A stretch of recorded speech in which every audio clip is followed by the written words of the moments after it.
The Radical. Fundamental principles of freedom, rational self-interest, and individual rights. This is the Brook Show.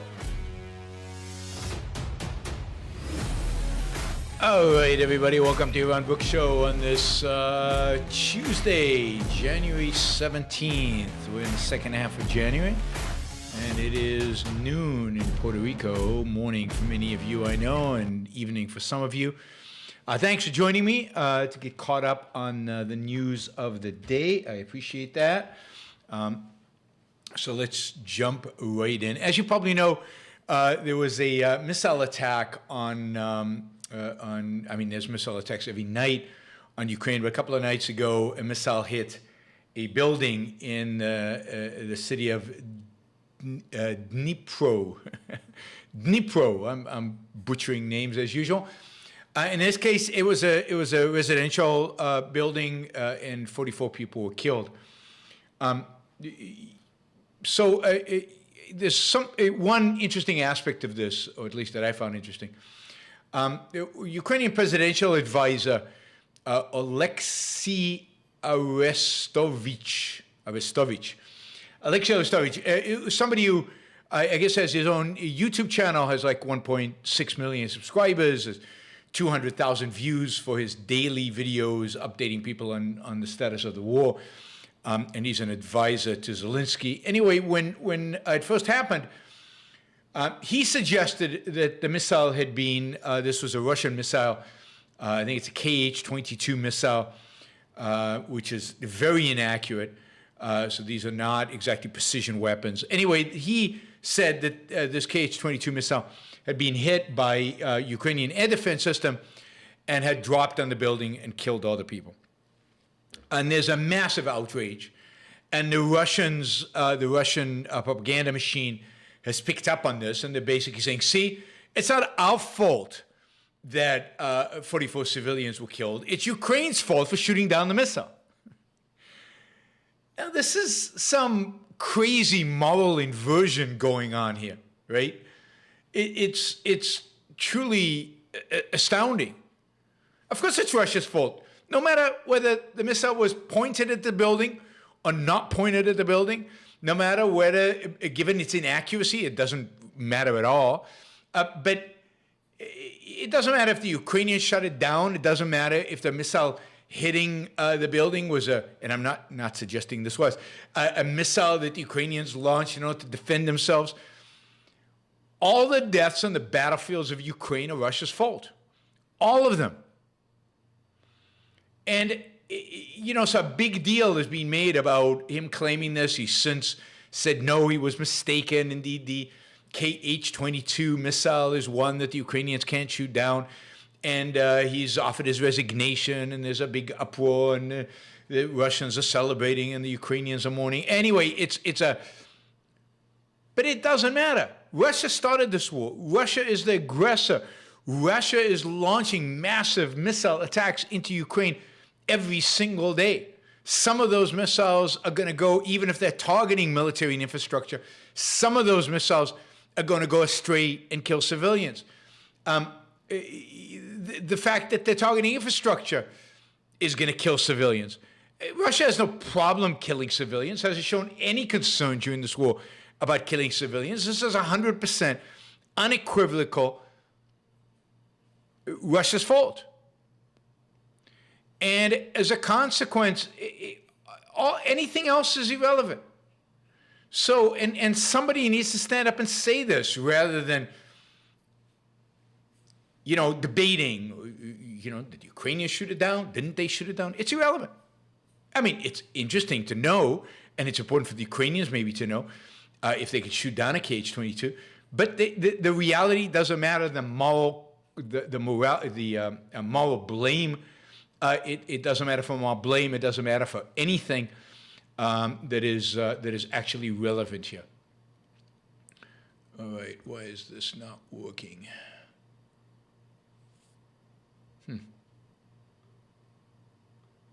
No, okay, it's picking up the wrong one. Cancel, stop. Sorry, I've got a small technical problem. Let's see if we can fix it. All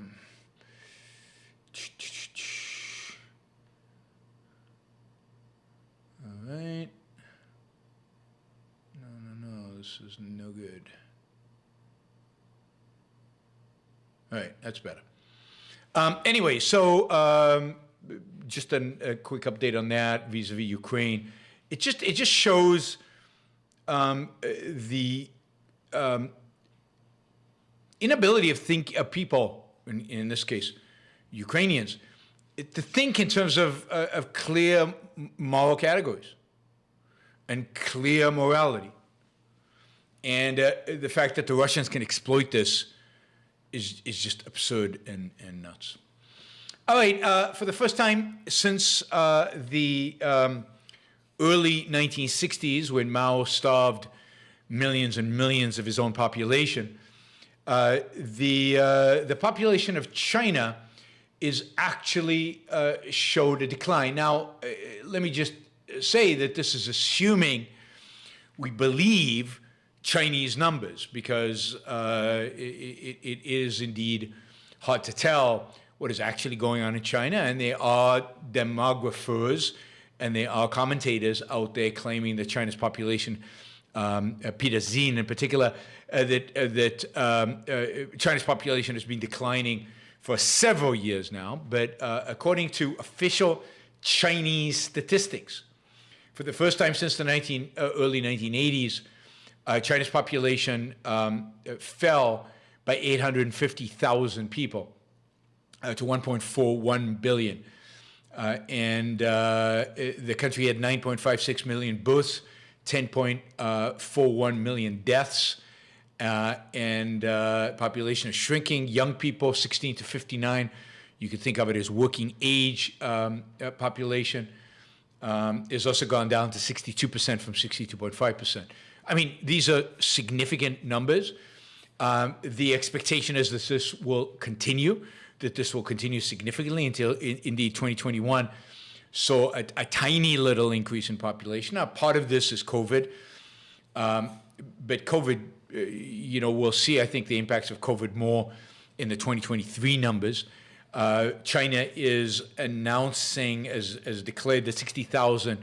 They had 60,000 COVID deaths between December 8th and January 12th, but nobody believes that number. Everybody who looks at what's happening in Chinese hospitals and what's happening in Chinese cities believes the number is much, much larger than that, maybe 10 to 20 times larger than that. Very few people. China has a foreign workforce, but they don't count those in the population, because foreigners, I don't think foreigners can become Chinese.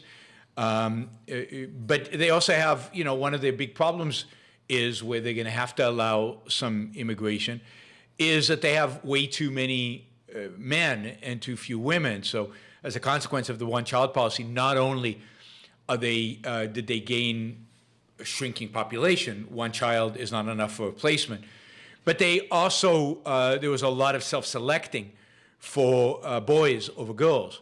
So what happens is that there's an entire, I think, 2 generations of Chinese where there are way more men than women, and therefore they're not going to be able to have that many kids at all, because there's just not enough marriages unless they allow immigration of women into the country for the purposes of marriage, which they might do, who knows.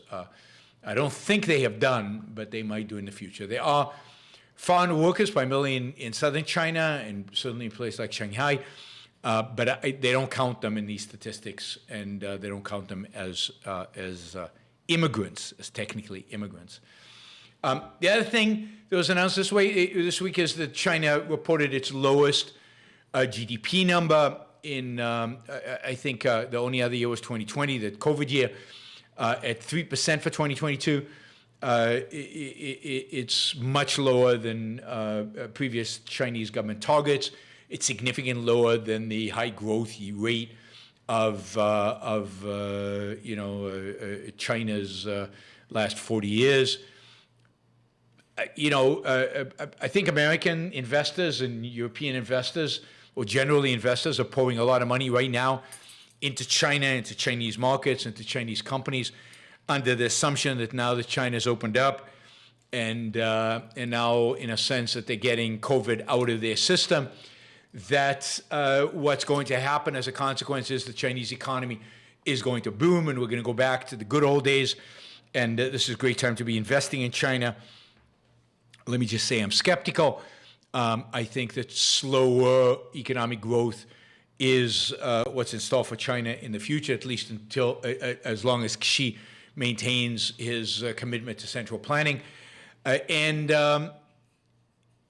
I think it's probably foolhardily to jump in with such enthusiasm as it seems like foreign investors. Oh, now a lot of times the foreign investors, it's funny because a lot of the foreign investors investing in China tend to be Taiwanese, for example, or Chinese from overseas. Taiwanese should know better than anybody. And it's funny that Taiwan, being under constant threat of Chinese invasion, is maybe the biggest investor in mainland China, one of the biggest investors in mainland China per capita, certainly the biggest investor in mainland China, and making it possible for them to kind of build up the resources that would make an invasion of Taiwan possible. It's a bizarre world in which we live, in which the victims are constantly sanctioning the aggressors and constantly supporting the aggressors. So that's just a little bit more on China. I'm sure we'll be talking more on China as the year develops. There's going to be a lot of both foreign policy and economic issues that China is going to be involved in. And of course, it's going to be interesting to see how COVID ultimately lands up playing out in China. The Chinese population shrinking, as I told you it would, and that's going to accelerate. And by the way, that is, expanding population is pro-growth, economic growth, just from a pure growth perspective. Shrinking population is a challenge for growth. So it's going to be interesting to see how China deals with these challenges. It's going to try to bribe people to have kids, but that doesn't seem to work, and doesn't seem to work anyway in the modern world. All right, let's see. Yeah, this is a good topic. Economists Out of Touch. Last week, the American Economics Association had their annual meeting. I used to go to these annual meetings because they usually held in conjunction with the American Finance Association, which I was a member of and used to go in the old days. And the American Economic Association is basically all the economists in the United States belong to it, both government employees at the Fed and so on, and private economists, university economists, and so on. It's a big conference in which cutting-edge research and papers are presented, and it's obviously a place where all the economists aggregate famous and young and old and everybody else, and it's always an interesting place. It's an interesting place in the sense of what are people presenting about, because the presentations are papers that one day expect to be published. So this is kind of the pre-publication. This is the people pushing the envelope a little bit, trying out new ideas, trying out new things.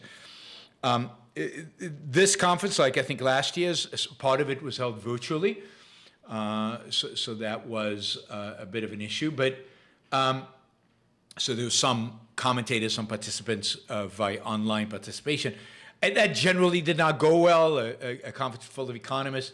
There were lots of technical problems, and it was kind of funny. Everybody was in freezing Chicago, and everybody went to hear Larry Summers. Larry Summers, after all, he's always been famous. He's always been highly regarded, but now he's like God because he actually predicted inflation, and one of the few economists out there who actually predicted price inflation.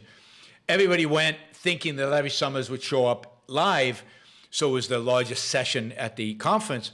And it landed up that it was by video, and of course the video didn't work, so they heard his voice before they saw his picture. And then when he finally showed up, they are all huddled in some hotel room in New Orleans, and Larry Summers is actually talking to them by video from a beach somewhere in the Caribbean. It was just kind of a funny thing. Anyway, a couple of observations, well, actually 3 observations about the conference that I've read about. I did not go to the conference, but I read about. One, crazy COVID policies. This is the American Economics Association. These are people who are supposed to understand statistics, understand risk, understand probabilities, be able to evaluate risk, and I don't know, be in touch with the world. They're economists. They're supposed to be evaluating stuff in the world. They should know. Well, anyway, it turns out that the American Economic Association required attendees to show a COVID-19 vaccine card, indicated that at least had 1 booster.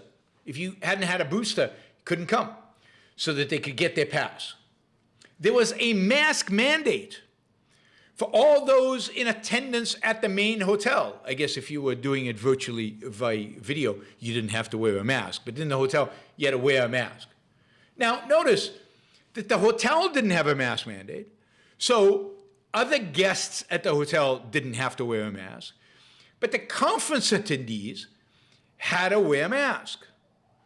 So you had this ridiculous thing of, and I'm reading here from an economist, Ryan Bourne, who was there, and he says, so you had the ridiculous spectacle of other guests and families in the hotel walking around unmasked as hordes of smartly dressed economists paraded their K95s, of economists walking unmasked in busy shared areas, only to then mask up when entering sparsely populated sessions. Like some of these sessions, I'll have 2-3 people, but they wore masks.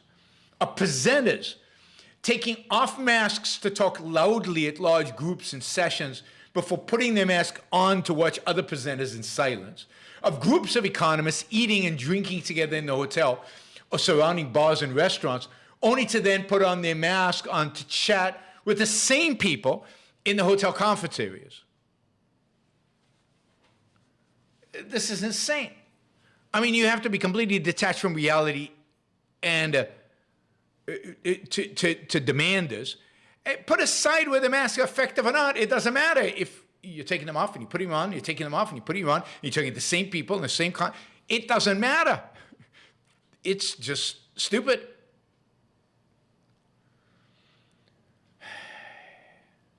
The other thing that Ryan found interesting was, they hear economists again. They should know the data. They should know the science. They're scientists, after all, somewhat scientific. And he says young people who are not particularly susceptible to COVID and who face low risk of COVID, right? Low risk of having a severe outcome if they have COVID. I mean, very low risk of severe outcome, COVID, and vaccinated and boosted. It was young people in their 40s or younger, 90% of which wore masks. It was less than 30% in 50 and older. So this could be younger generations are more fearful, more broadly, more generally. It could be virtue signaling, younger people more interested in using this to signal their virtue because they have job prospects, they're on the job market, or they just, you never know, right? When you're young, you might want to switch jobs and you want to make sure that everybody knows that you've got this right. Versus older people who are actually more susceptible to disease and have more to lose, if you will, but don't have to virtue signal because they've already got their jobs and they're not looking to replace them. I mean, this is not a stupid population. This is not a dumb population. This is a well-educated, particularly in statistics and probability, particularly in risk and understanding risk, you'd think. And it shows that they have no knowledge, no understanding of the science, and are not behaving in any ways that reflect of that, or maybe what they are, behaving in ways that reflect future earning potential. That is this virtue signaling nonsense. So that's one aspect, point one, about the American Economics Association and the ridiculousness at this point in the pandemic of not only demanding vaccine passes and boosters on top of it, but also a mask mandate in a hotel that doesn't have a mask mandate, in a city that doesn't have a mask mandate. Just absurd and ridiculous. The whole thing is a ridiculous, I don't know, show of what, but just stupidity, and virtue signaling. They want to show that they're an organization that's responsible. I wonder what the board meetings are like at the American Economics Association for them to come to these kind of conclusions. All right, but then there's the issue of the session topics. So it turns out that, and this is Ryan's calculations, this is from his Substack. By his calculation, of all the panels, papers, and plenary sessions at the conference, there were 69 featuring at least one paper that was focused on gender issues. This is American Economics Association. 66 papers focused on climate-related topics, and 65 papers looking at some aspect of racial issues. Now, just to give you a perspective on this, take an issue like inflation. Inflation, which is ravaging our economy. Inflation, which is purely an economic issue. Inflation, which every American is really concerned about. And it would be important for economists to address inflation. That economists, with the exception maybe of Larry Summers, did not predict inflation, which is still not fully understood in terms of its causes, at least not by these economists. Inflation had just 23 papers, 69 on gender issues, but 23 on inflation.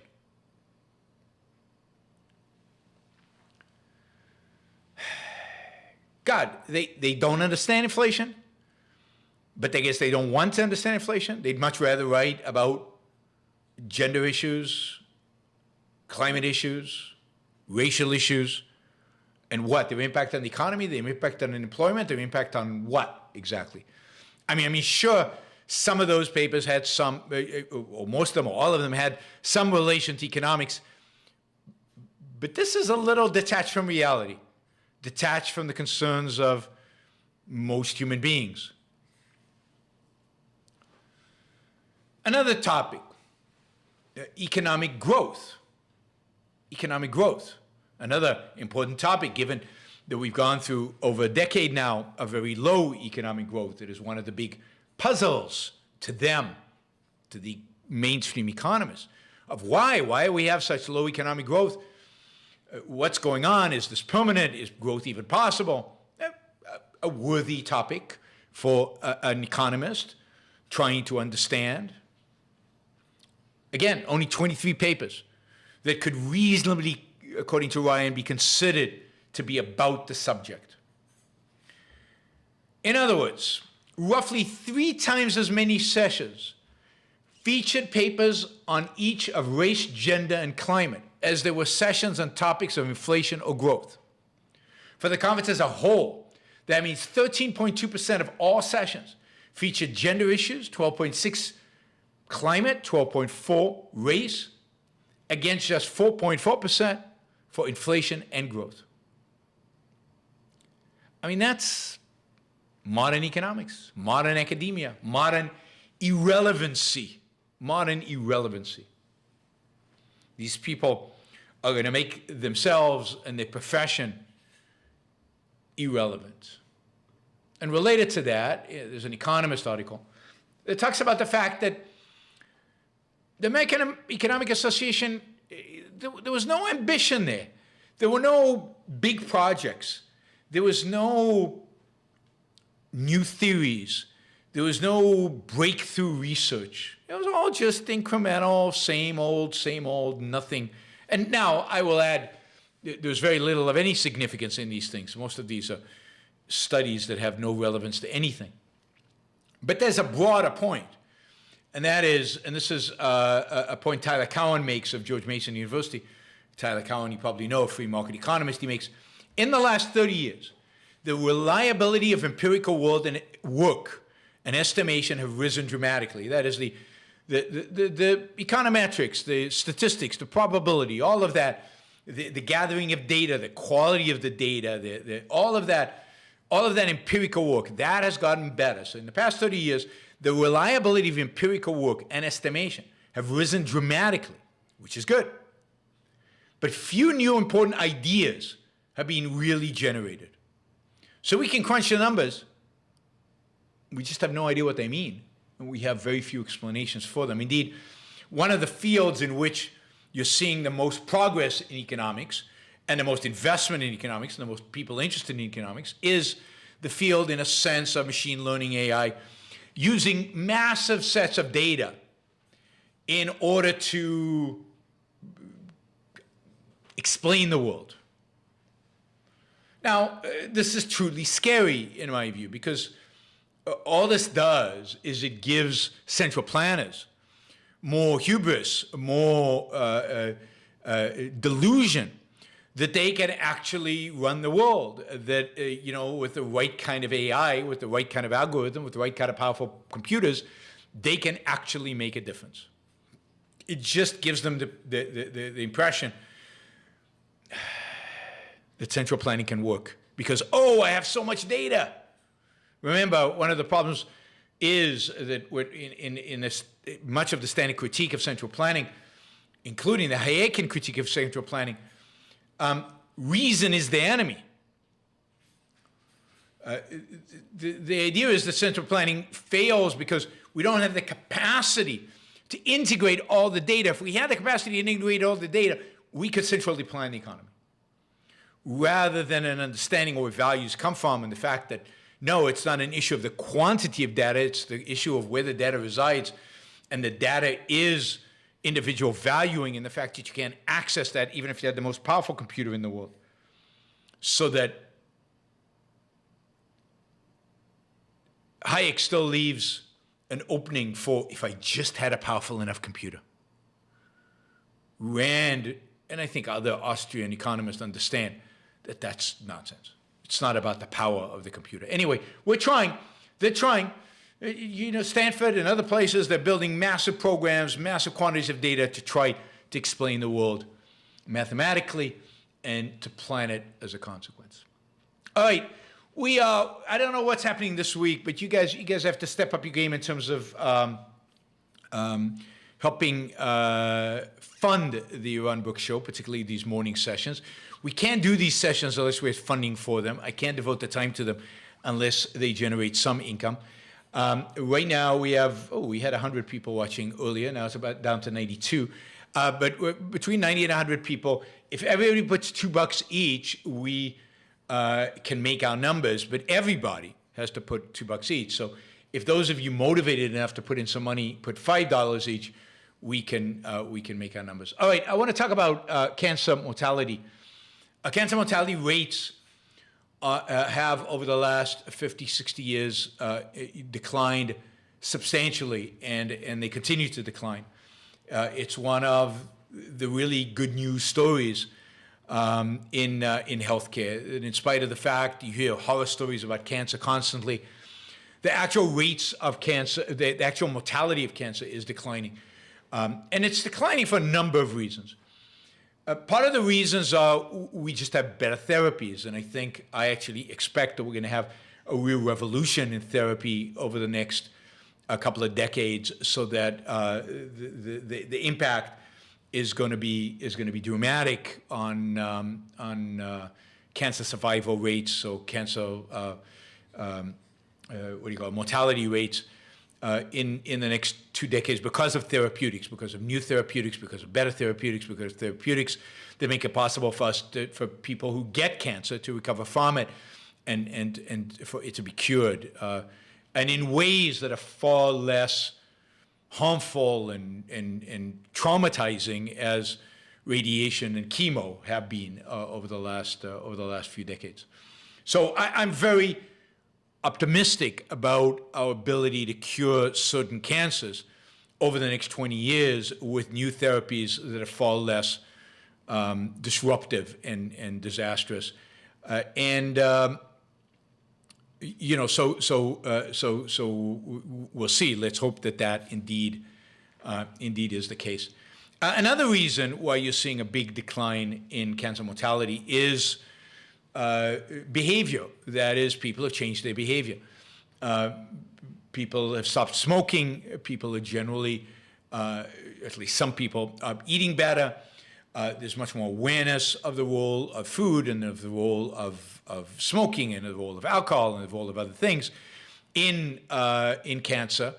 And as a consequence, some people, at least at the margin, are changing their behavior, and their changed behavior is having a real impact. You can see this with lung cancer and smoking, a massive impact on the decline of cancer mortality in the United States, but really in the entire world, and including in the entire Western world. So there is a real impact of behavioral changes. So we've got therapeutic behavioral changes. I want to say a few things now on the third, and maybe the most important right now, way in which cancer has declined in terms of mortality, and something you guys can do something about in your own life. Now, certainly you can change your behavior, which I encourage everybody to do. Life is too precious to fritter it away, for French fries or for dessert or for a smoke.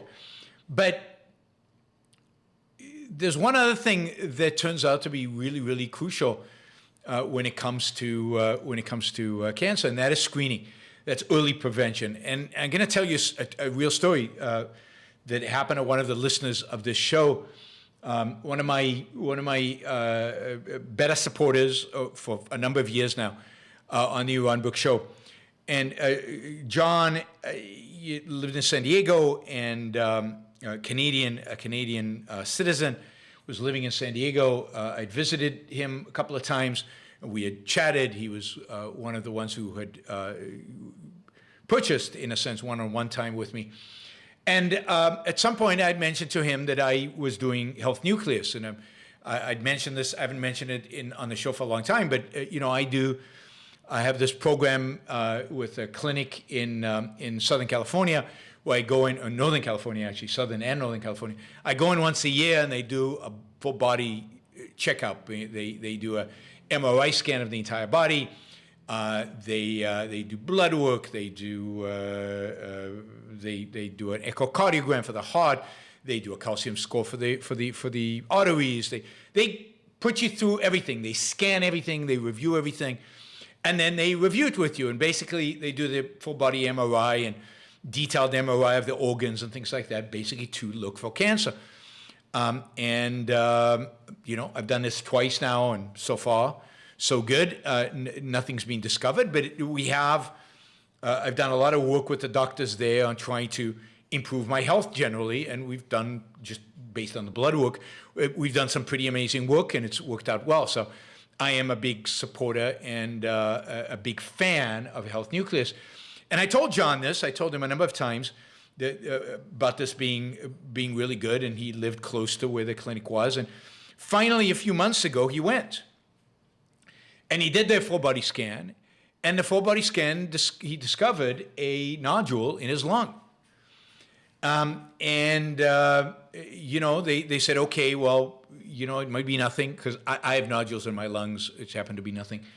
But they said, let's do it in 4 months and test it again and see what happens and see if it's grown, if it goes away. And they tested it again 4 months later, and they hadn't grown, but it was suspicious, and it was there. And ultimately, he went to a lung doctor, a pulmonologist, I think it's called, and they decided to do a biopsy, and they did a biopsy, and it was cancer.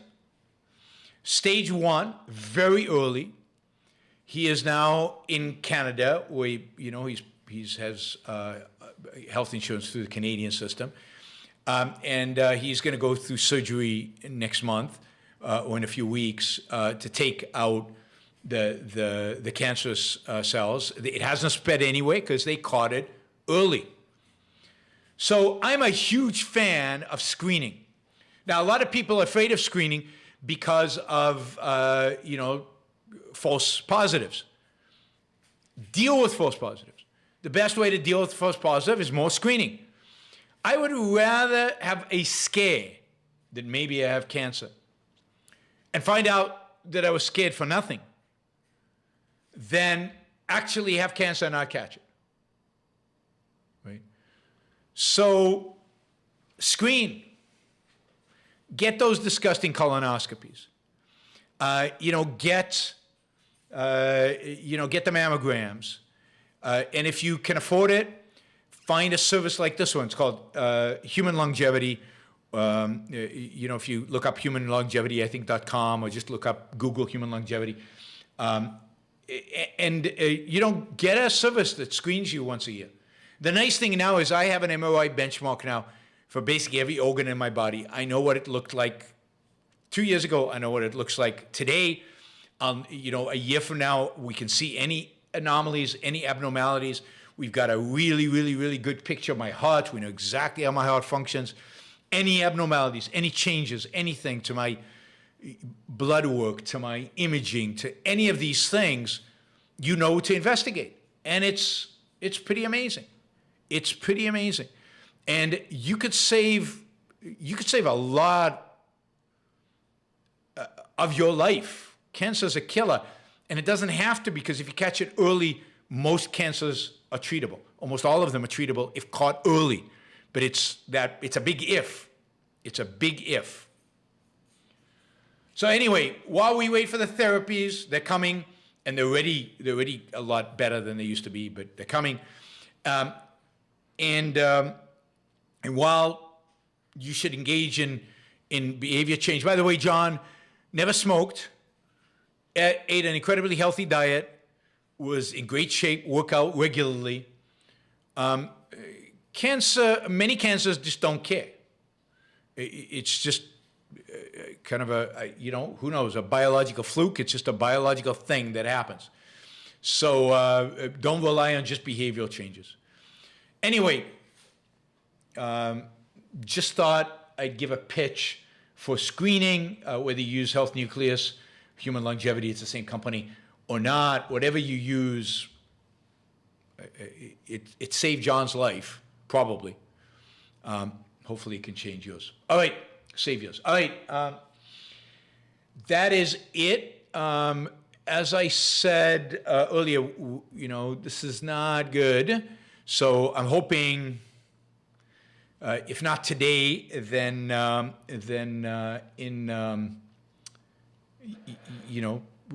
we need to get some of our whales to listen. By the way, those of you who listen to the show later and you want to support it on YouTube, you still can. There's still a way to provide funding on YouTube for these shows. Also, you can, of course, become a monthly supporter, and you can do that on Patreon, or Subscribestar, on youronbrookshow.com/support. So please do so. But we are, we're almost 200 short of a goal, which is no fun. Everybody would have to do, $2 each in order to get us to where we need to be. Thank you, X Canus. Thank you, Surreal Truth. Thank you, Walter. Thank you, Darlene. Thank you, Rob. Thank you, Shazbot. Thank you, Vladimir. Thank you, Themaster. And thank you, Jonathan Honing. All of you participated and contributed. There are about 90 people who have not, or more than 90, because some have left. Okay, Ian, thank you, Ian. Thanks for having Adam Mossoff on. It was a great show, and I wish I had been watching live to ask questions. Everyone talks about the influence of Alex Epstein, but I think Adam's influence is just as important and a great example. I agree. I don't know how to measure influences, but Adam's had an enormous influence. He is the main voice out there for intellectual property rights. He has testified in front of Congress. He writes a lot of papers. He is known in the profession. He's known globally. I mean, he years ago traveled to he traveled to China and actually helped them design their property rights regime, or at least advised them on that. He's known globally, internationally as an expert. And I think he's also known as an objectivist. I don't think he ever hides that.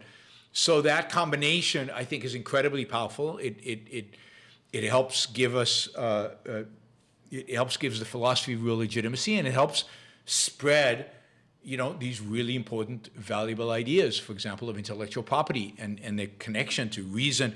He defends it on objectivist grounds. He defends it on Rand's philosophical grounds. So yes, kudos to Adam and to everything he's done. Jennifer asked, did you see the Mina pic? Remind me who Mina is. What am I missing here? I'm blanking out.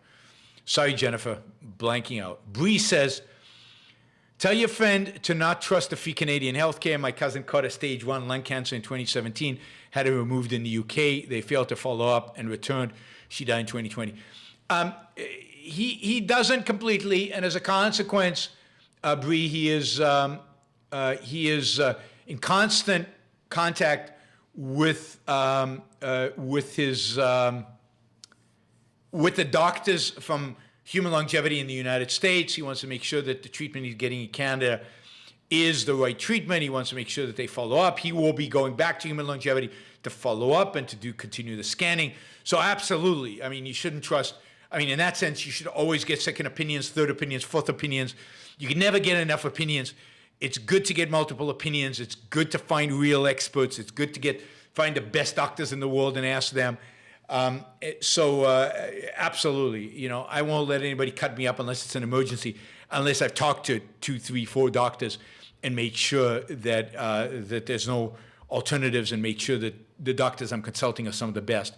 This is why you should, if you can afford it, have the best healthcare, the best insurance you can, so you can talk to the best doctors. But even if it costs you out of pocket, it doesn't cost that much to get a consultation with a world expert somewhere. So yes, research. Don't let them do anything to you without really understanding and knowing what's going on. So Jennifer's asking about Mina, her dog, this cute little dog. Yes, I saw the picture. It was really, really cute.